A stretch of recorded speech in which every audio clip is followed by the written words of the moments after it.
Assalomu alaykum hurmatli o'quvchilar. Bugun biz sizlar bilan prujina biqirligini aniqlash bo'yicha laboratoriya tajribasini o'tkazib ko'ramiz. Demak, bugungi mavzumiz prujina biqirligini aniqlash.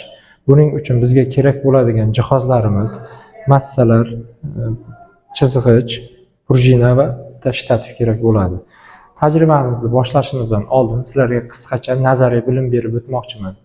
Demak, elastiklik kuchi bu jism tashqi kuch ta'sirida deformatsiyalanganda cho'zilish, siqilish, egilish unda hosil bo'ladigan va jism dastlabki muvozanat holatiga qaytarishga yo'naltirilgan ichki kuch hisoblanadi.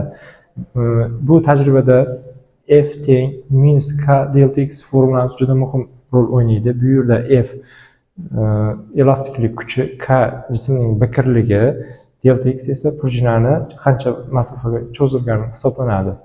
Demak, tajribani boshlashimizdan oldin prujinani dastlabki uzunligini hisoblab olamiz. Demak, dastlabki uzunligi chizg'ich yordamida o'lchab ko'ramiz. Demak, dastlabki uzunligi 6 sm ga teng ekan. Prujinani shtativga ilib, unga har bir 10 grammdan bo'lgan ikkita massani osib qo'yamiz. Jami 20 gram tashkil etadi. Demak, og'irlik kuch natijasida prujina ma'lum bir masofaga cho'ziladi. O'sha masofani cho'zilganini hisoblab yozib oladigan bo'lsak, demak, birinchi holatda cho'zilishimiz 8 sm ni tashkil qilyapti.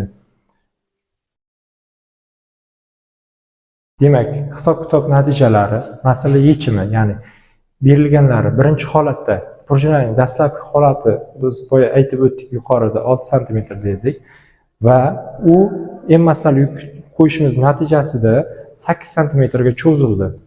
Demak, qancha santimetrga cho'zilganini hisoblab yozib olishimiz uchun 8 sm dan 6 sm da ayirib tashlaymiz. Demak, ayirmasi 2 sm ni tashkil qiladi. Umumiy massalarimiz yig'indisi esa 0,2 kg ni tashkil qiladi.